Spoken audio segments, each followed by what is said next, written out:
just to get this on tape, I want to make sure I have it right. Kelsey Latham, Latham, K-E. Kelsey, And then and Latham is Latham. okay. Now, I have to get caught up with my notes here. I've talked to so many people today, I can't remember. Yeah, it's hard. I can't even remember any names anymore. Which branch of the service were you in? In the Army. Army. Yeah. And you enlisted or were No, drafted? I was drafted. I was drafted in 43, I think it was, for well, yeah. Then I got out for the first day of 46.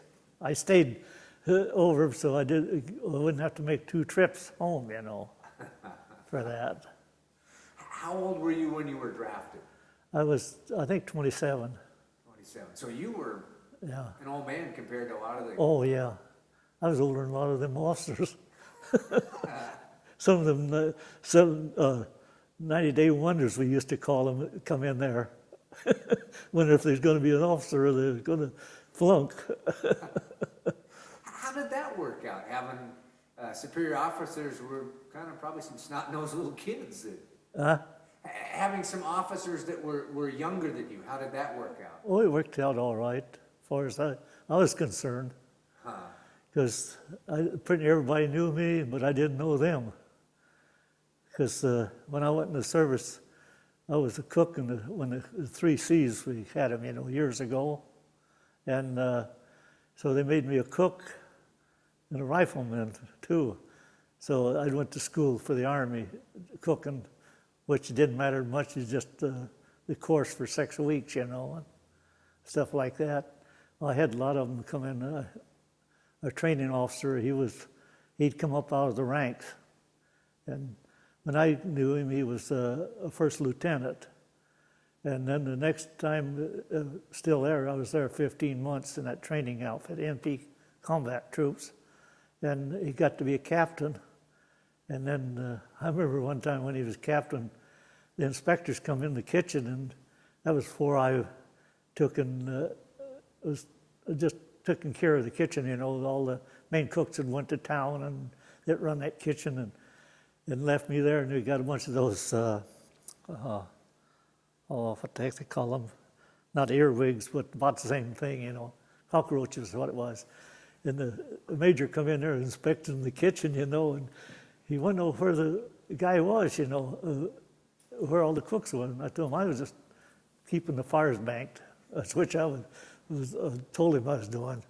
And he wanted the officer of the day, and I went there, and my captain was sitting there about half asleep with his feet on the desk. And I told him, I've got trouble over there.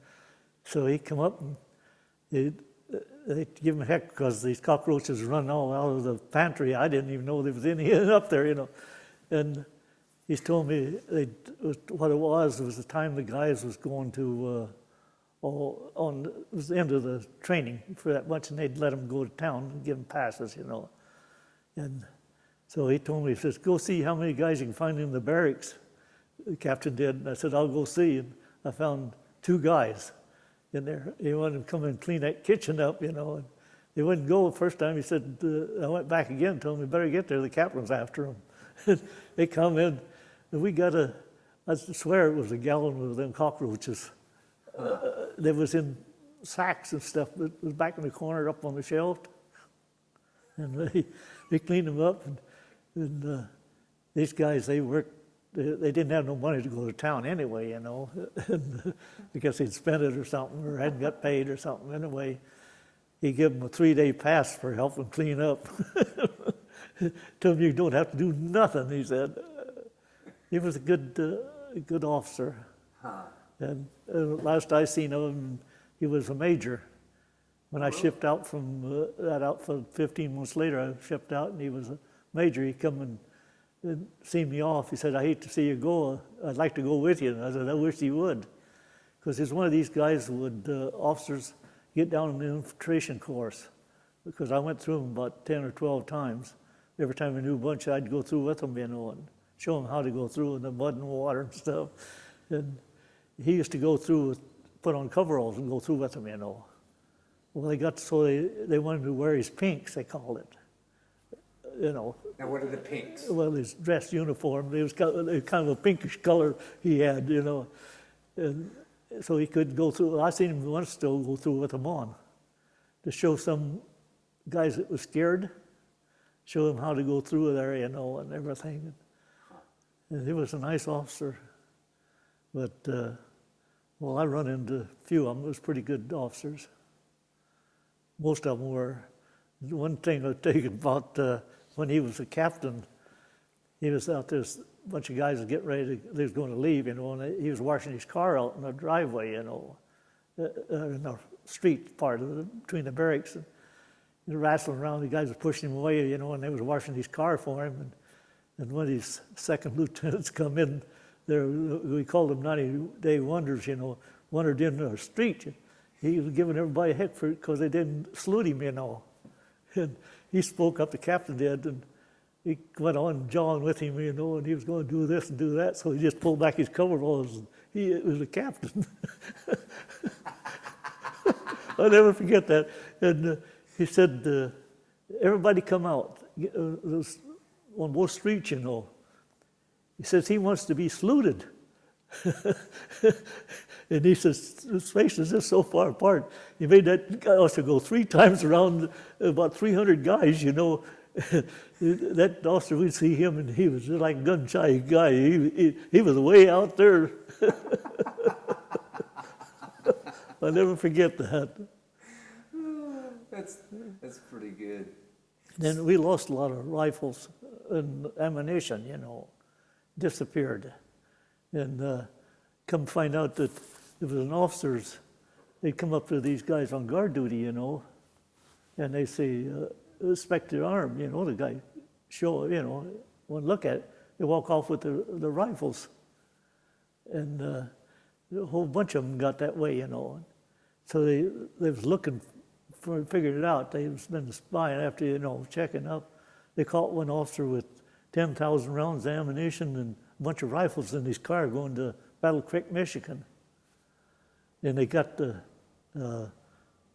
first, I don't know, it wasn't the first sergeant, but it was the first guy, staff sergeant over the cooks. And they got the supply sergeant, I don't know what all, a whole bunch of them in that company. And they know good and well we didn't lose no more rifles. Because they was taking them rifles, you know. What were they going to do with 10,000 rounds? I don't know. They never did say what it was. Huh. They broke them and sent them right straight to the front lines. They could do prison time or go to the front lines as a private, and that's where they sent them. Wow. Now, we looked at your medal. You have the target. Is it rifleman medal? What are the two medals that you have for riflery? The rifle medals? Yeah. That was for I got the expert, the expert there with firing in the service. Then I got the Bronze Star with it in the war, you know, in the Battle of the Bulge. And the other one was one I got when I was taking my basic training. How did you get the target, the riflery medals? Well, the service is supposed to give them to me, stuff like that. But I mean, what for? What did you physically have to do to? Oh, you had to shoot at targets, or? No, we had to be in the front lines, where I was at, fighting against the Germans. To get that one medal, that expert. The one with the stuff. with the leaves around. Yeah. But now you talked about shooting at a target that was. Oh yeah, that was the basic training. Basic training. Well, for the first, I guess 18 months. When I went, they transferred me from the MP combat troops. I was in there, you know.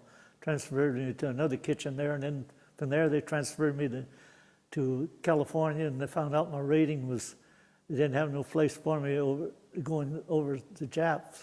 So they sent me back to Indiana to an Army outfit, a division that they was building up from guys that it was home on leaves, and guys that, most of them was all guys home from leaves, from every place, you know, the different places of the war, you know, Japan and out on the islands and stuff.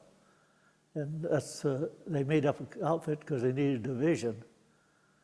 I ended up being headquarters company, which was the best, because we always had everything. We never had a kitchen in camp, in the main camp, only out in the field when we was out training, you know. In Indiana, that's where, I think it was Gary, Indiana, where we was at. And then we come into camp, all I did was clean our equipment up, you know, stoves and stuff like that.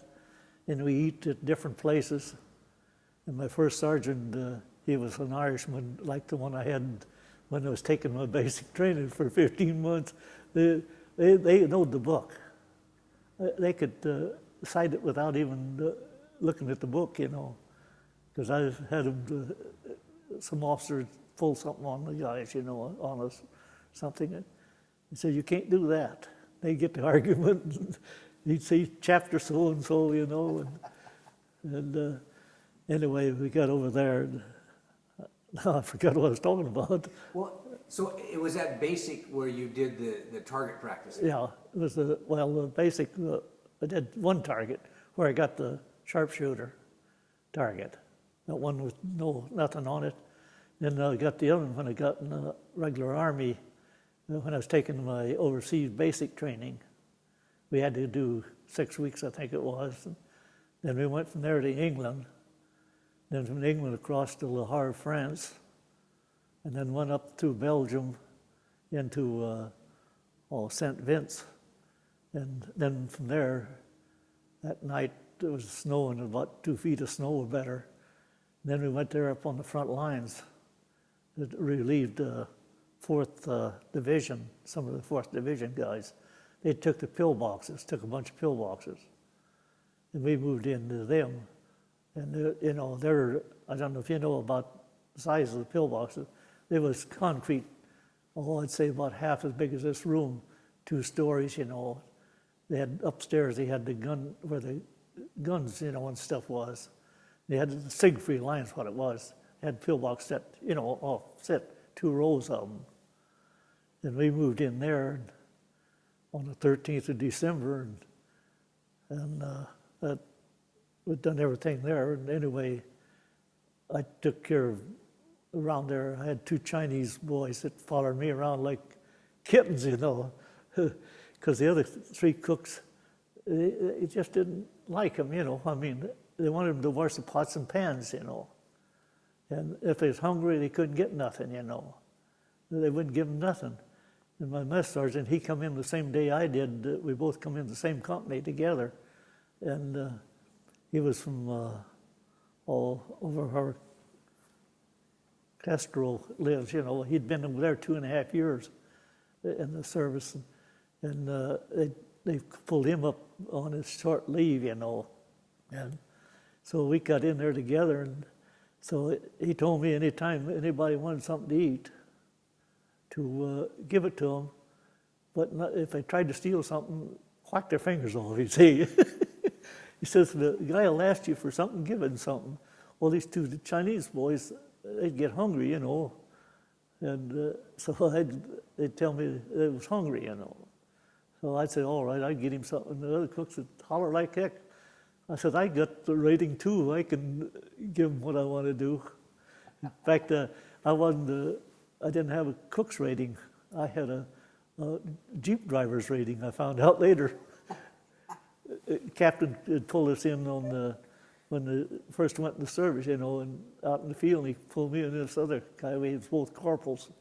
And he says, I'm going to break one of you guys if you do something wrong, you know. Well, he didn't like the 2 head cooks was in that company, or that second cook either, you know. But I found out later I was a Jeep driver. Now, you were in the heart of the Battle of the Bulge. Oh, yeah. I went up on the front lines 13th of December, and they hit us, let's see, I was captured the 19th, so it was 2.5 days, you know, that I was in battle. That before we left the line, we left the lines, they'd been through, hit us a day before, you know, down, it was about 10, 15, well, I mean 5 to 10 miles below us, transportation company, and I don't know what the other outfit was, but I think it was the guys that strung the phone lines and all that stuff, you know, communication. And the Germans broke through there. And we didn't have no water, nothing, you know, that's where we got our water. And so I was for, well, I'd been there, you know, up there, and this guy, this other corporal, he took and shot a cow, you know, because we were short on food, you know. And so I was asked for volunteers to go down and try to get some trucks, all that transportation, because they were fighting down there, you know. And I was crawling up on the truck, you know, and the other guy was in there, getting up there to get in there. Somebody got me to see the pants, set me back down, and said, "I got a job for you." I turned around to see who he was. It was a captain he was. He says, "You got to go down there and butcher that cow." You know? And here I was, you know. He says, "Let the other guy go. He ain't no good anyway," or something to me, you know. And so I went down there, and they gave me a kid that was, I don't know what you'd call him, but he didn't believe in fighting, you know. But he did. He carried a rifle and stuff. He was on guard duty. But he's supposed to be my guard. And so I was busy. All I had was a pocket knife and a bayonet and a steel to sharpen, you know, my pocket knife, you know, because we had no. I don't know what happened. They didn't have no knives that I could use to butcher with, you know. I butchered it out, and Captain come down that day and was down to see how I was doing, you know, brought the Jeep down. And I told him that I was doing all right. And he looked over and here this guy was standing 20 feet away eating a candy bar and his rifle leaned against a tree. I come find out not over 200 yards across that little field was the Germans over there. And I was just inside the trees, you know, in the snow. So I finally got it butchered out and got it quartered up so the captain and I could pick it up and carry it and put it in the, I think he brought a trailer down, or he might have used just a Jeep. I forget whether he had a trailer or not, but he was having a time with the snow, you know. It was good 2 feet or better in there. So he told a kid, "Now you got to dig a hole and bury that hide." So he went down there to check on it. Here was the horn sticking up. We got 2 more guys out of there and sent them down. You see that he digs that hole, buries that 6 feet, he says. It's frozen, you know. And I don't know how he come out, because when I got back, the captain told the other cook, says, "No, you didn't do anything." He says, "Now you cut up this meat." The trouble was, we cut it up, and the next morning we pulled out, and we never did get to eat the meat. We dumped oil and stuff on it, and everything like that.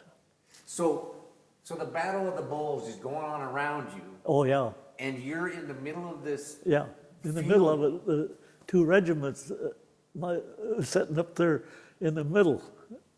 Butchering a cow. And I was butchering a cow, you know, and I know it was open meadows, but I never did get very far, you know, from the outfit, because I didn't have to go out and feed the guys on the foxhole, you know. My mess sergeant, he would take the main cook, said, "You'll earn your money carrying that food out there to them." All I done was I made cereal in the morning. I started out at, I think it was 10 gallons of cream of wheat like that, you know, and ended up I had about 30 gallons. The guys wanted that because it was hot and they could drink it, you know. And they'd always come and want me to make them more cereal, you know. And that's how everybody knew me, but, you know, you get to where you see so many guys you don't know, you know. Were you afraid? Huh? I mean, because this is an active war zone you're in, Yeah, correct? yeah. What was going through your head? Well, the first time they was firing over our heads, down below the big guns, and it sounded like, I always said, a cream can. Loop, the loop, the loop, it coming over our heads, you know. We sat just under the hill, just under the top of the hill there a little bit. And I darn near moved one of them pillboxes with my head with the helmet on, trying to get under cover, you know. And found out it was there. In fact, they dropped one shell in on the medic's porch, ruined a bunch of our water cans and stuff. We figured it was one of them because the Germans couldn't hit us from over that hill unless they just shot straight up and come down. Then we had those buzz bombs that was going to England, and they come right over us. And they clattered in and banging like an old cat running over rock and concrete, you know. In fact, some of the guys seen them. They just come over the hill from us. But, you get finally get used to it, you know. Don't really get used to it. You're half scared anyway, you know. Like the time they shot that cow, they thought the Germans was hitting us for sure, you know. Everybody was shooting at it down there. But so there's fear. Yeah. But then there's. Yeah, you kind of blank it out. Like I can say, I don't know what it was when we pulled out of there. They give us the medics come around. They was given little white pills to settle your nerves, you know. And he said, give you 2. He says, I'm taking 2. So he gave me 2 and you know, a bunch of guys. I don't know, it just made you feel like you're walking down the road with nobody around. You was on guard, you know what I mean, watching and everything like that. It was had it, you know, that you could be hit or whatever, pretty soon, you know. Of course, we had 4 line companies around this headquarters company I was in. You know, line company on each side and on the end, you know. And they kind of protected us, you know. Only we got when the Germans shooting at them, we was getting hit. That's where we lost our men. They'd overshoot them and get us. And before, you know, when I was talking about that cow butchering it, I looked up and I seen this 10 or 15 Germans walking up between our camp and me, you know. At first, I thought, see, they come in on us already, you know. And then I see it was a guy who was bringing them in. He brought in a bunch of them. They'd captured during the war, you know, when they first started, I guess. And they took them down and put them in a place, kept them there. They asked for a volunteer just to guard them. That's when we was leaving the pillboxes, to guard them till we got away and then let them go, you know. And he did. We got on down there and we got down to this crossroads and run into, there was a bunch of Germans in the church there. And they was asking for all bazookas, you know, to use. We had to get ours out and give them to them, you know. And I was waiting to clear it up. This General Jones was the head of our outfit. He was wanting his son. He was a lieutenant or something in there, in the service, one of the outfits. So he comes to the radio outfit, and he was telling them that they couldn't get to us, that it was on our own. He was wishing him luck, you know. In fact, we had a tank come into us the night before we left, and I don't know whether it was the 7th Armored or the 9th Armored. They sent both outfits in there, and there's one got through with no gunner on top, you know, and the machine gun was gone. And we fixed him up with another outfit.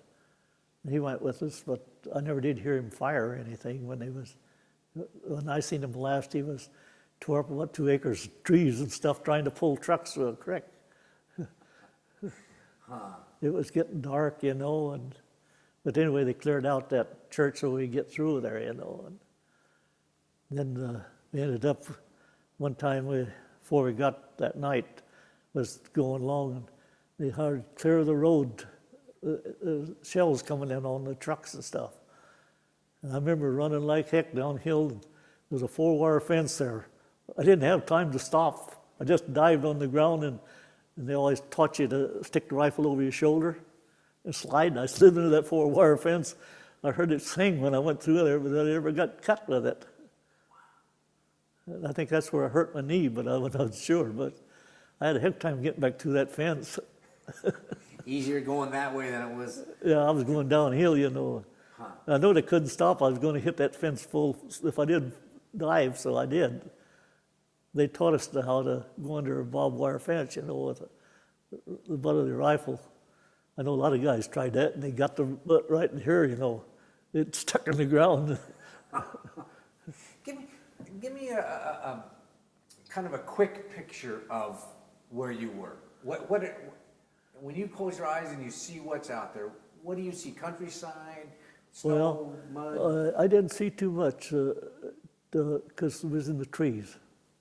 You know, you'd have little patches, maybe a block wide or a road or something, you know, but mostly trees. And you didn't know who was behind them trees, because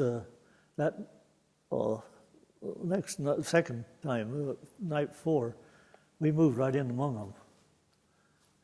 I swear we was fast up on 500 of them in the dark. So were you seeing devastation already? I mean, within the trees, were there places where bombs had hit? And oh yeah, there was cut shell in there, and there was cutting the tops off of the trees above us at times. But I was far enough ahead.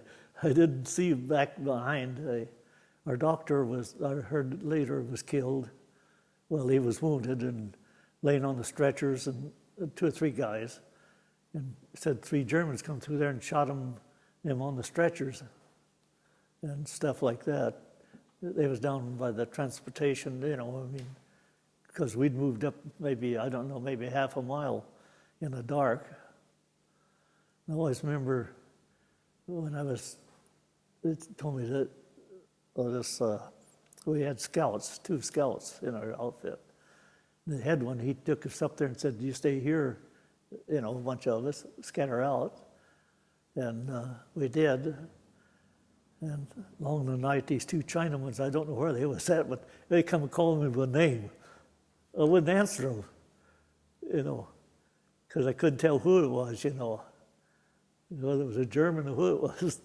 Finally, they got close enough wanting me to know where I was at. I finally told them, they didn't know what to do. I asked them if they had a helmet and a bayonet. Yeah. I said, start digging. Use your bayonet to dig a hole, loosen the dirt and shovel it out with your helmet. Next morning when daylight come, here one looking out one way about at my feet. So where did you, so as you're moving through, I mean, you're moving the troops through, and it's yeah, we was trying to break through. Just the daily stuff, where did you sleep? How did you sleep? Well, we didn't sleep, really. You might snooze a little bit, but in a foxhole or whatever you could get, you know. And anyway, I ended up, well, that night, I heard, when I moved in there, I heard shooting, firing, you know, and grenades going off. And I know that it was an American guy who said, "Oh, Mama," that's what I heard him say, you know. And when daylight come, I talked to what you call him, the office boy, anyway, the clerk, office clerk. He come by in a Jeep and asked him where everybody was at. Couldn't see nobody. He said, "I don't know, I'm just going to go up and check, you know, drive through." And so I got the shovel off his outfit because I didn't have a shovel, you know, to dig with.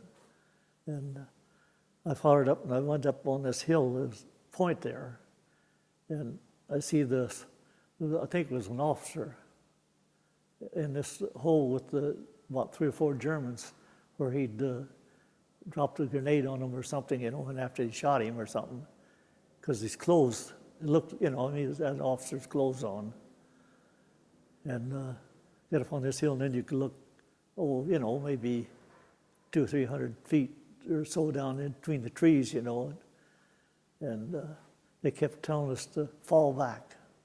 I was in my hole about 3 times digging up on there, and I looked down there, and then I seen this one German come across and they'd hollering to hold fire on him, not to fire on him. And this young kid with his sleeves was putting her over his hands, And we let him go by, and I found out later he was the one carrying a message for the officers to surrender. I heard later a colonel had tried to surrender, and they'd shot him. And then anyway, I was sitting there. What was best though, I was sitting there, and this other guy that was supposed to be guard for my cattle, when I was butchering that cow, he come up and wringing his hands. I don't know whether he had a gun or not now, but he wanted to know what to do. He said, "Go dig you a hole." I told him, "Get away from me." He's a target. And I was just busy there. I'd been in there 3 or 4 times in that hole, because they'd say fall back a ways, because they're coming. And pretty soon one of these black boys walked up to me, and he looked more white than he did black, you know what I mean. He said, "White boy, if I was you, I'd move away from here. I seen the truck sitting there." He says, "That's loaded with ammunition." There was one guy laying up there on top, wounded.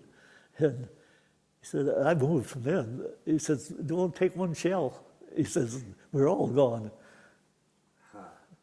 But he says, "I'm waiting for a gun. I'm looking for a gun to use at the end, And he was jabbing his partner. He had 4 or 5 guys around him. He was using the bayonet on them, making them move. Their eyes, was white, they was just, they was about as scared as I was when I found out that ammunition was there. So I moved down to, I guess, ways, got through there and to the road, and there was what you call him? There was an officer too, but chaplain. And he was watching the road because Germans was going up and down that road, and so for us to get across, And there was a guy laying alongside of me there, and he handed me something to eat, He said he had 3 packages. He said, "I don't know whether I'll need them or not, And he said, "You might as well have one of them." Anyway, I took it, and I got across the road and was going down through there. And anyway, I ended up that this officer come down and heard one of these German burp guns go off, right in the brush right alongside of me. And this officer fell down, and it was wet. We just got out of the snow, and it was muddy and wet. He got up with all these red leaves sticking all over him, Stuff looked like blood. I asked him, I was right next to him, I said, "You hit?" "No," but he said, "I'm scared." And anyway, he got up and went on down the hill. And so I moved on down a ways and sitting there waiting. And some sergeant come up there and told me, he said, "You 2 guys are lucky." There was 2 of us back there. He says, "You got it was either I Company or C Company sitting on the hill up there." It was it might have been I Company or C Company of Germans, because it wasn't long after that till this clerk of ours come down through there, another guy. I never thought anything about it, kind of raising their hands up once in a while, and I didn't pay much attention, really wasn't thinking about why they was coming down through there. They didn't have no rifle, never even thought about that, And they wanted to know if there was where the officer was of the outfit. I said, "Don't ask me, because I don't even know what company I'm in." In fact, I didn't know, I'm in the Spearhead Company, I told him. I found out. And anyway, this guy laying alongside me, he wasn't from here to Dale there, probably. He says, "That guy still sticks his head around that tree anymore. He ain't going to have it." He had a BAR, He fired that thing, and I swore there was 1,000 guns went off around there. He said there was 3 machine guns firing on him. And he just threw his BAR up in the air and rolled over, laid still. He said, "I'm dead to them." I said, "You hit?" "No, I ain't hit." But I know good and well he was the guy who got hit. in the heel. One was hit in the heel when we surrendered that night, when they finally got the word that they surrendered. And I found out my company had surrendered around noon or something. The rest of them had just the spare company is all we was, you know. Now at this point, could you see the enemy? Or you just knew they were there? I knew the army was all around us. It was supposed to be. I seen the Germans around, you know. So you could see them? Oh, yeah. But in the trees, you didn't have a chance to do much firing. You fire on them, but to this day, they gave me 40 rounds of ammunition. That's all we had. To this day, I don't know where the rest of it went. When they got through, I had one clip, eight rounds in the rifle. You know, you get, at times, you forget things, you know. I mean, things of excitement, you don't know what you did, you know. But anyway, we got down there and they surrendered, and the officer come up and he went up to this German. He spoke good English, the German did. And he said, he's safe. And we started taking this guy who's hit in the heel. He says, just let him stay there. He says, he will take care of him. We won't shoot him. That's what they said. We'll see if he gets medical care. Because that was the time, you know, they shot a whole bunch of them. The Germans did, the Americans. And he said that we took care of our prisoners and we treated them right. The ones that we took up there on the prisoners we had, and said we'd see that we took care of good, you know. Anyway, it ended up with 100 and some of us left out of that company. That was in. I never did know who it was. And so we went, they sent us down to a place, you know, pointed out to us another place to go, you know. We got rid of our equipment. Before that, I broke my rifle. They never used it because I busted it across the stud, took the shells out and threw them, scared them. Then I just took and wrapped it right around a tree, you know, broke the stock off. So before they wouldn't be shooting at me with my own gun. But a lot of the guys had German burp guns that they took. How does that happen? I mean, how does the surrender? I mean, I know when we were kids and we played Army. Yeah. You know, it was just. Yeah. I don't know. They just out of ammunition and everything, and these colonels, another colonel finally surrendered, who was in charge, and see, we had a colonel in each regiment, and there was 2 regiments come together. In fact, we fired on our own men. It was foggy. So foggy you couldn't see the block. You could see guys, you know, and the guys up in front was firing on their own men at first. But anyway, I got down and we went to this one place where I had to throw our shell belts. This one German, well, I don't know whether he was a guard or something, you know, I mean, he told me, he said, see if there's a canteen in that bunch. Take it. If there's a bunch there, take it, because I didn't have one. He said, you might want some water. It might be a long time, you know. So I went, and it was down there, so he told me to go to another place, and I went down there, and there was my captain and the major, and a couple more officers down there with these other guys. And they had the guard there. We didn't have no equipment. We had us in a garden, like there's a house there. But anyway, this one soldier come up there and digging out. He got out a rutabaga or some one of them little round ones, you know. And I guess it was rutabaga. And he cut it open and he offered it to some guy, and they wouldn't take it, you know. He said, it'll be a long time before you eat. That's what he said. He come to me and he gave me half of it. He says, to chew on it, he said, because it's going to be a long time, maybe before you get anything to eat, and it was. Then it was about 4:30 that evening. It was getting dark. And when it got dark, they marched us. I never did know how far we marched that night, but we marched. We met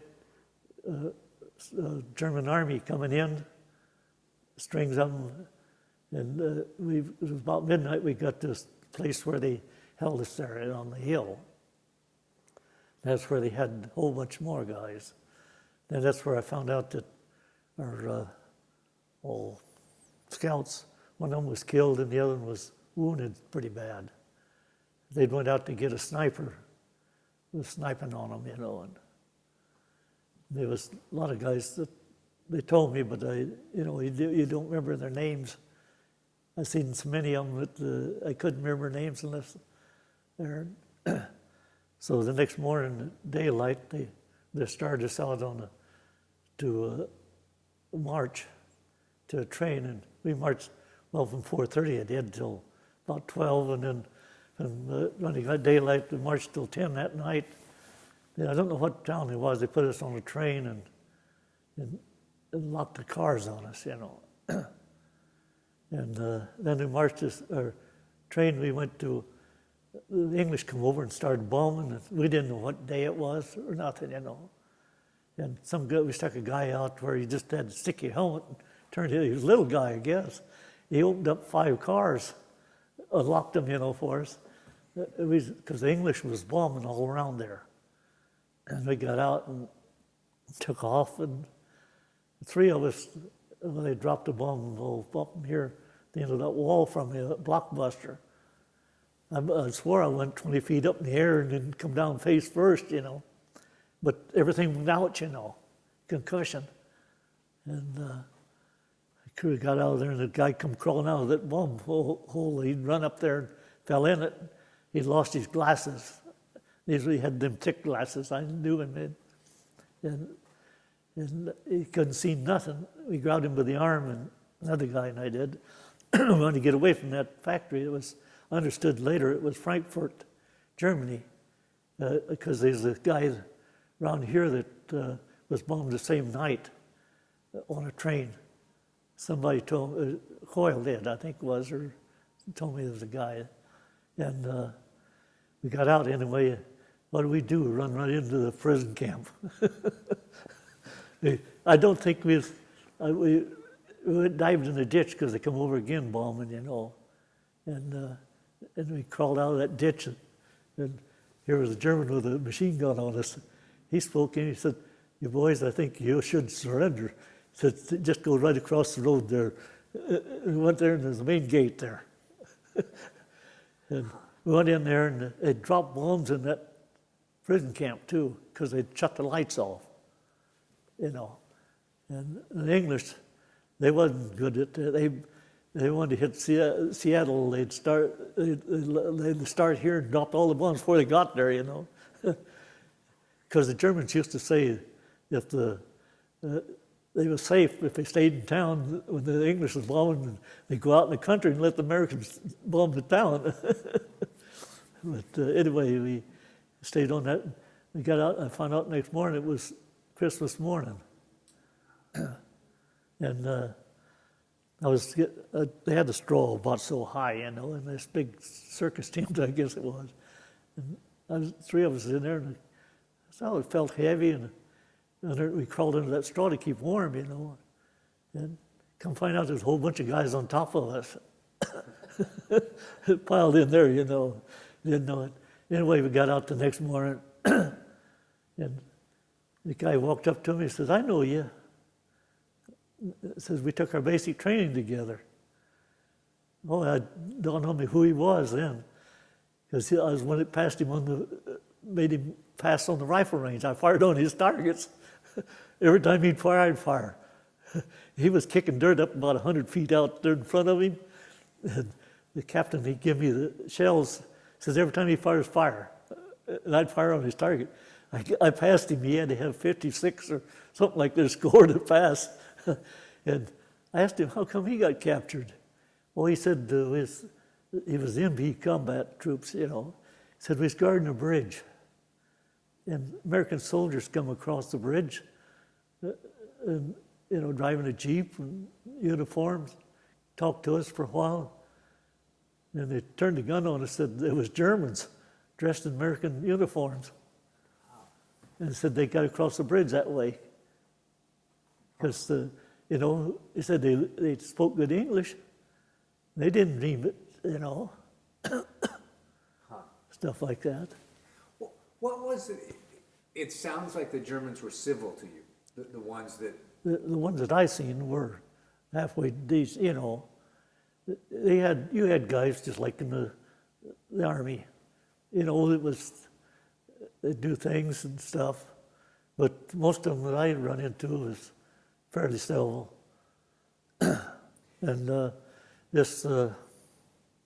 when I got there at this end of the train, we got off after they captured and put us back on and locked us in there.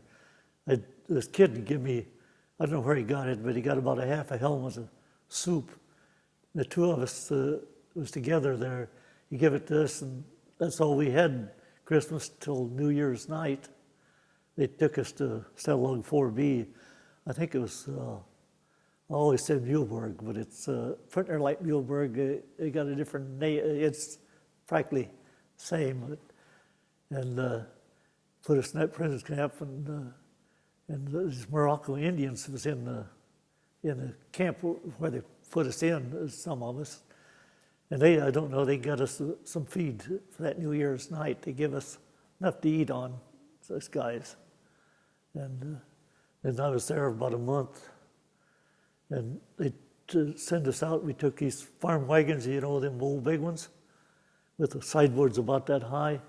And guys would be pulling and pushing on it, take it out to where they had the vegetable stuff, the carrots and rutabagas and potatoes. They'd fill that up, and then they'd have to pull it back in. By hand, they had no horses or nothing.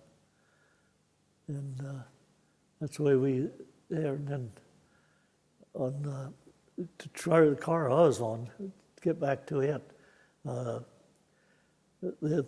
old horses there and had that manure piled up in the end. Well, I sat up on most of the time on that. Guys didn't sit on it because it was halfway keep you warm, you know. But in the morning, you'd get frost that far hanging down from their breath, you know. And when they started bombing, just before they started bombing, I changed places with some guys down there and sat down by the door. One guy said to me, he said, "I'm just tired.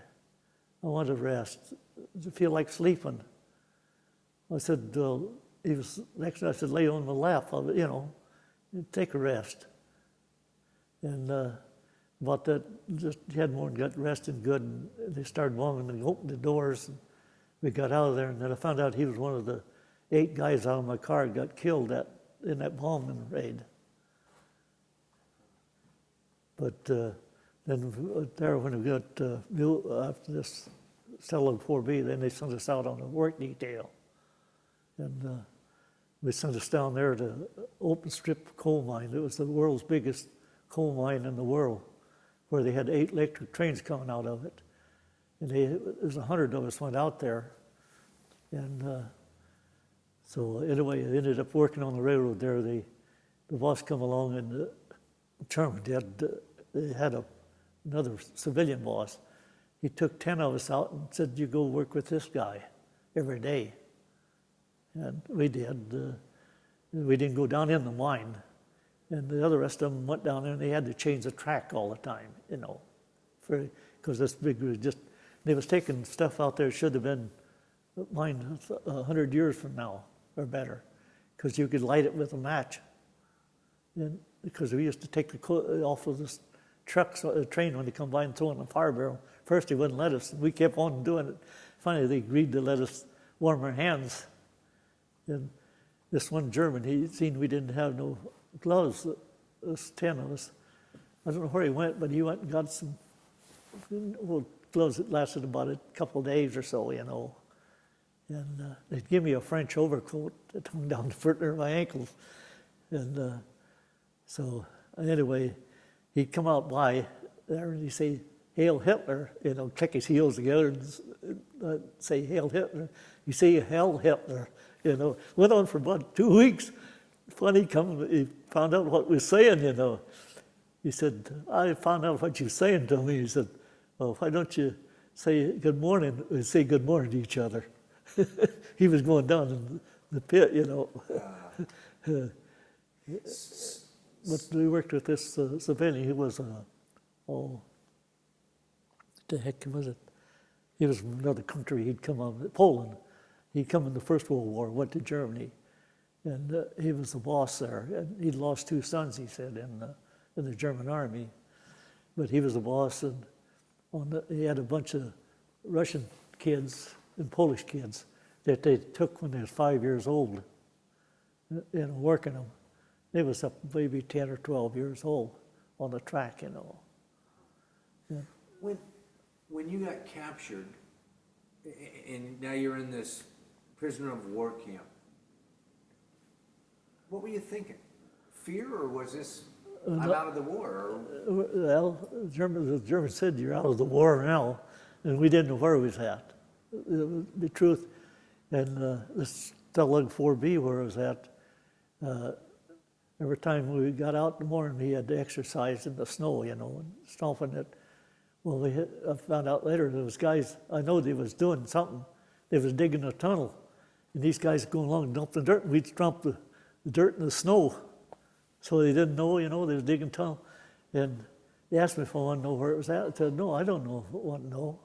Because I said, I ain't high rank enough to a pilot or somebody that could do the good, And I found out you could get out if you give 2,500 American cigarettes, you could vibe your way out. But I told them I didn't know where the tunnel was. I didn't want to know. That way they couldn't find out what I was doing, Huh. So some people bought their way out. Oh, yeah, a lot of them. So how did you get cigarettes? Well, I don't know how they got them. Red Cross parcels, a lot of them. Because when I was in this work camp, we got 2 parcels while I was there. And that 3 or 4 months I was there working detail. But we had to divide it between 4 guys. And there was always cigarettes in a package. And I didn't smoke, so I'd trade the D-bars, a cigarette or 2 to some guy for his D-bar, chocolate bar. And then I'd take it out on the job because this kid that worked with me, we was together most of the time, and he could speak Polish and the Polish army was working there too. They had him on the railroad track. And we got all the news, and they'd go to town. These kids too, we never let them know it. But the Polish, they'd take their chocolate in and go to the bakery. They'd bring back bread, about so long. For the chocolate, they'd pour the chocolate, melt it, and put it all over and say cake to the German people, And then we'd get back to camp when they'd unbutton my coat, You check my waist, and they make my hands, stick my hands in these French overcoat pockets and hold your hands out like that, and they'd search me, And one time this German that was head German, he was kind of mean anyway. He had a bunch of Russians in the same camp, just across the fence from us. He walked me across 2 or 3 times across the chest, different times to find out what I had there. This one, I guard it, always there, check, Once in a while, I'd give him a cigarette if I had one. He'd open it, he'd tell him what it was. I forget now what the name was, but he'd show it was what I eat with. A lot of times I'd have a half a loaf of bread stuck in that, and I'd have my hands on pockets, when they had chocolate. They never did get wise. Huh. So there was this kind of bartering system. Yeah, it's a Polish. I don't know how much they got out of the bread, but we got it. And we had in this work detail camp, we had a French guard and a Polish guard that was forced into the army. They said they're holding their people hostage or whatever it was, and they wouldn't be on the outside garden and on the inside, and they'd bring stuff and throw over the fence for some of the other guys, and they'd open the door, they'd open the window and let them in, take the stuff in. We was locked in, we couldn't get out. They had bars on, but they could stick the stuff through, and stuff like that. How long were you in the camp? I was, it was 5 months captured. And so how did you finally get out? Well, I'd been to the Russian front a couple of times on a train. This Polish kid and I, we'd went to there, with them. this German engineer. He'd want somebody to help in case he was hauling rails for the railroad track, you know.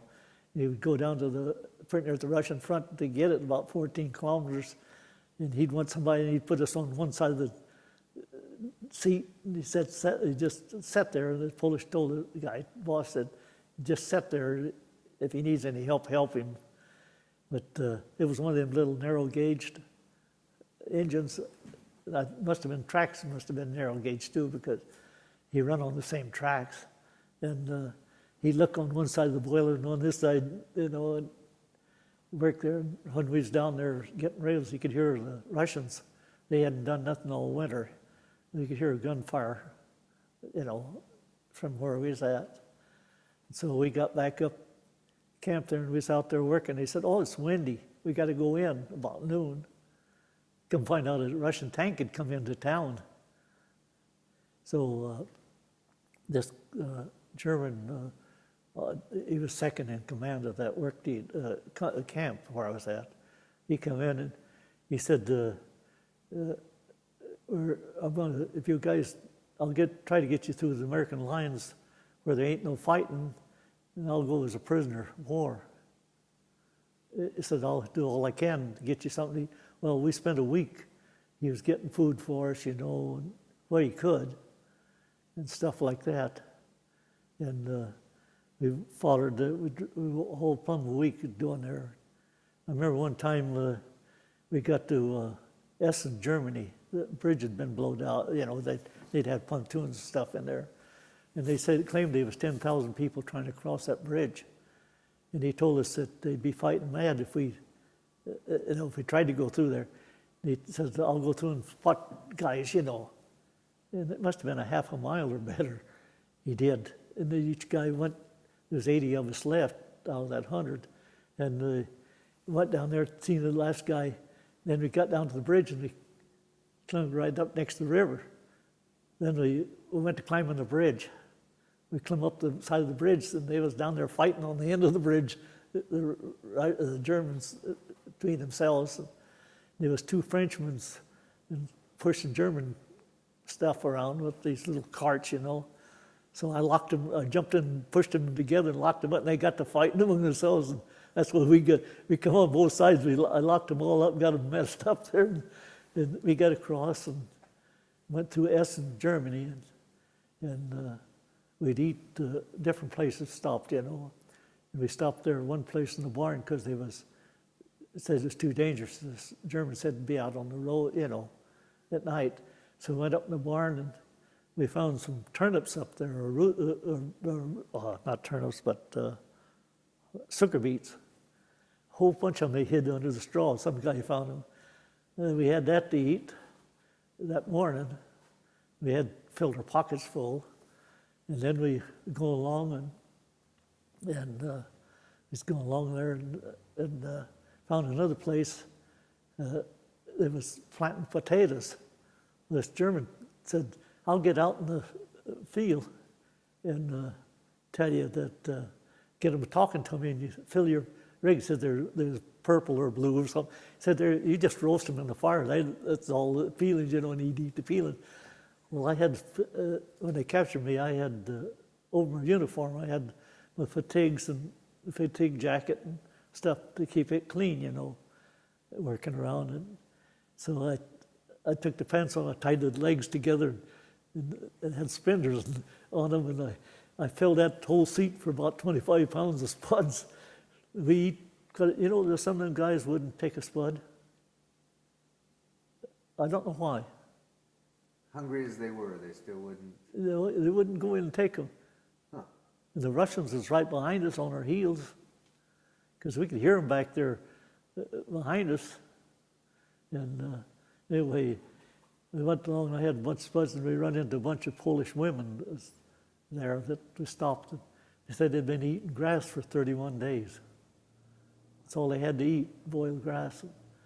So I'd give the rest of my potatoes I had, because I was filled up with them. I don't know how they eat the volume, but later on we stopped at another camp to get something to eat. And we heard firing in there, and we asked him, what's the firing? The officer was with us. I don't know, he had 3 pips on his shoulder. Yeah, I figured he was some kind of an officer, you know. We called them pips. It was, you know, different things sticking up there. He said, I'll go and see if I can get you something to eat. And he got us something to eat, but kept hearing the firing up there. And asked him what was going on. Oh, they're shooting frogs up there. Frenchmen's. He says, you don't want to be up there. We staying down next to the fence. Well, these Polish women come through later that evening. Seen them go by. And there was German women with black bull whips, about 10 or 12 feet long, cracking them there. They were just like scary crow, the women were, you know. They was working in the factory. A lot of them committed suicide because they got pregnant, you know, and stuff like that from the Germans or some, you know, you never know. And they just throw themselves on the belt and commit suicide because they said they killed them anyway, the doctor would. You know, tear them all up and stuff. But we finally got to, I don't know what place it was, we run into a German, I'd say he was a colonel, a big shot anyway, he was pretty high up. He had a motorcycle, and said he had 100 men. He had no food for his men. And he said, I'll go through and get the American officers to come through and take you through the no man's land. It was about 5 miles through there. And he said, so he was gone quite a while, he was resting up. He come back with some American officers with their jeep, or their outfit, you know, and driving. And so he said, well, he told his men, any of you guys wants to go with him. We tried to get him to go with us, you know, because he was doing the best. And he said, no, I got to wait for the Russians. He had to wait for the Russians, he said. But anyway, we had about 50 men ahead of us, Germans, which I felt happy. But there was some of them old diehard Germans in there who was about ready to shoot the men that jumped out of the foxholes and run a guy in there. And anyway, this officer, one that took us, you know, was over the Americans in that work camp. He got through. We seen him, and his family got through. His family had moved, got to the American side too, because we run into this Frenchman and this Polish guy. Well, I didn't recognize the Frenchman first, but then I seen his scar in his throat where a bayonet had stuck him, you know. And he said that he got this German wife and family through, brought him through the line, you know. But we had one kid go back, but I never knew he was a German. So, you know, he wasn't a soldier. He was German born. He was in our company. And I know it was funny, he wouldn't hardly talk to the Germans, you know, kept kind of quiet. He'd talk to the other guys, tell them what they said, you know. And he said they finally found out he was a German. He lived right where we went to get the Red Cross parcels. They'd take this German, would take him, you know, and a bunch of them with a little wagon that was about so big, you know. It was about not quite as long as one of these tables, you know, and big wheels on it. They'd go and haul the parcels. And he spoke good German, but his uncle had got him and his brother over to Chicago during the war, you know, before the war. And the Americans had put him in the service, sent him back over there. He's afraid if he talked German that they would kill him, you know.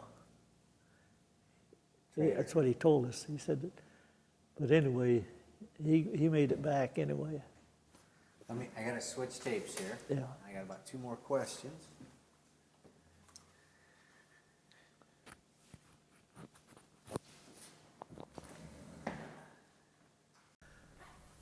That's what hit us was 3 divisions of Panther divisions and 1 SS division. They was shooting their own men if they didn't advance. Really? Yeah. Wow. That's what I was told anyway. So you had to make this whole adventure to get back over into the safe zone. Yes. And where, so who did you finally end up with? 69th Division. Come into the 69th Division, that's where we ended up getting across the lines to. Then they took us, shipped us, kept us there and fed us good food for a while, and then they turned back and fed us German food again, because, you know, the guys get sick. Well, there was a bunch of those Moroccan Indians with a bunch, and they went out and they butchered a pig and they ate it that night. And I guess there was a whole bunch of Americans died from it, that poison, you know, because it wasn't cooled and stuff. I ended up getting there, and then they put us on a plane. I think it was, they flew to, I think, where they signed the peace treaty or someplace there in France. Then we went by truck to Lucky Strike airfield. That was, I don't know just what place that was, but anyway, that's where we had a station. They put Washington guys in a Washington flyer, you know, in each state. They had them separated. That's where I lost track of the rest of the guys that I knew. I got addresses to some of them, you know, but they're all back east if they're still alive. But that's how we got there, you know. Come back with a boat. So from there you were shipped back stateside? Yeah, shipped back on one of old Kaiser's boats, concrete boats. That doesn't sound like a fun ride. Uh-huh. It doesn't sound like a fun adventure coming home on one Oh, of yeah. those. Yeah, when I went over on the Queen Elizabeth.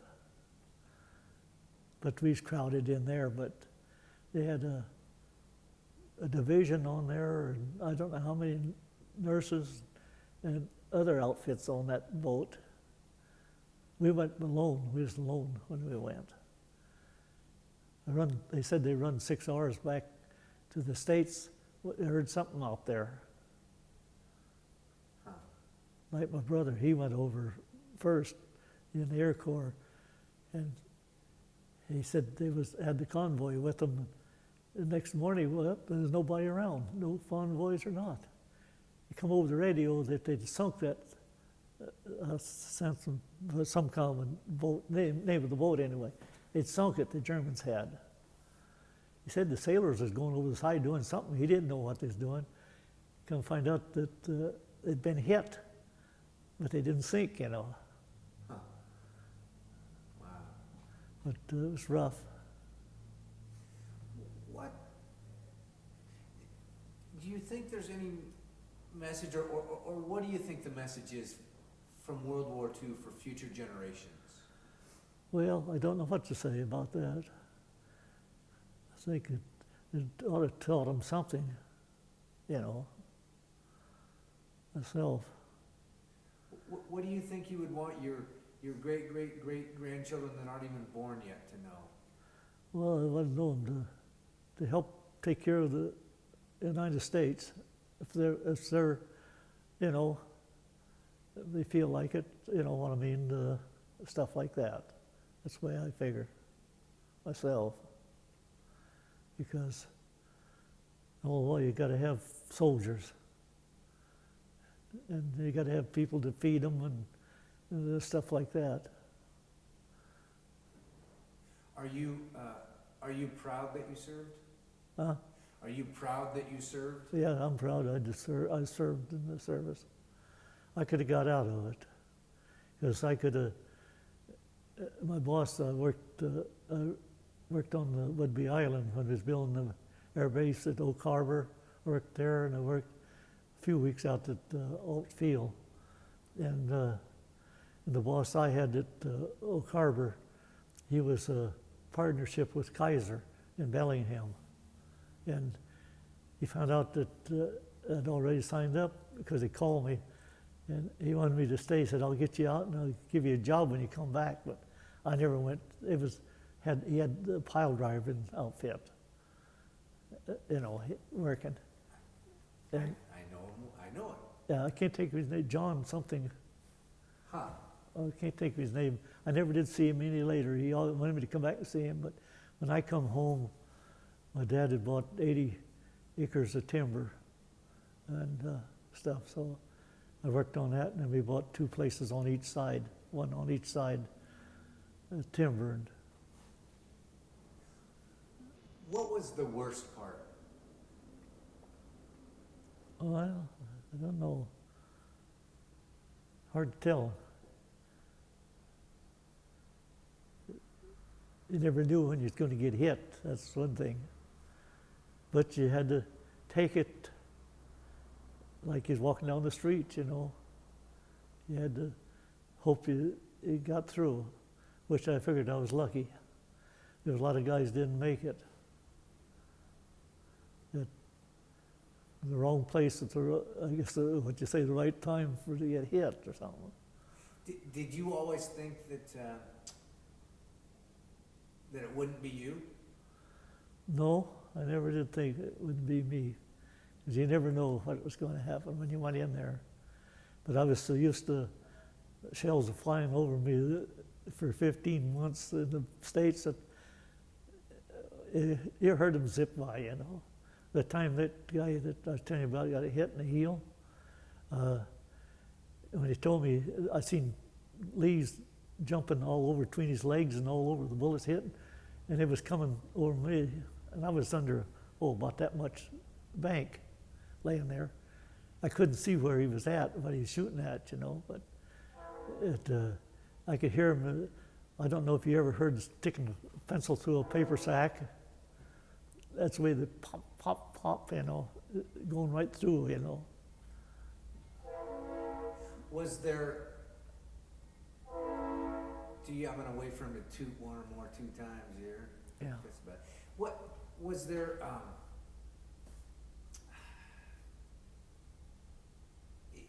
when you think of the war and you think of the Battle of the Bulge, is it bad memories for you, no memories, or good memories? Well, I don't know what you'd say. I remember a lot. We used to have a lot of sleep, wake up in the night, you know, from the war, but at times, you know, sometimes they wake up like I was looking down on them, you know. I don't know, it's like he's up there and you could see the guys laying there, you know, and stuff. Just, it's hard to say. So you would come back with some nightmares from the war? Oh, yeah, yeah. I got stress and stuff like that, you know, from it. It was really, I tell you, when I first come back, I don't know, when I moved home after I done down in California, Santa Barbara, they sent me down there for 6 weeks. And then I stayed down there and took over a kitchen down there. And when I come back home, then I don't know, I built a building. And I don't know, people laugh at me probably, but I swear that things stepped up on the bed, stepped over and leaned against me. It was ice cold, you know, I mean, and I learned to sleep on my back to keep from having them to do that. My brother sometimes, he'd come home and he'd got back home and sometimes he'd sleep in the bed with me, you know.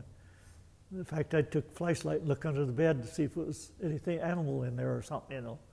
Just like, you know, how somebody step up on the bed and step over you, brush you, and laid right down against me, just cold. But I talked to a lot of guys, and where I built my place, there was a switch, the railroad there, where they used to log, you know, the train, and there was a switch yard there. And some guys say, well, if somebody got killed there. But, you know, you don't know. Yeah. But for years and years it did that. And then a lot of times I'd wake up and see a shadow, a black shadow coming. You know, it just don't know what to do, you know. So when you got home and got off the boat, did they say, Thank you very much. See you later. Yeah. Go carry on with your life. They just told us to put us in a camp there and stuck us on them old 1920 rail cars, you know, coaches, no beds or nothing.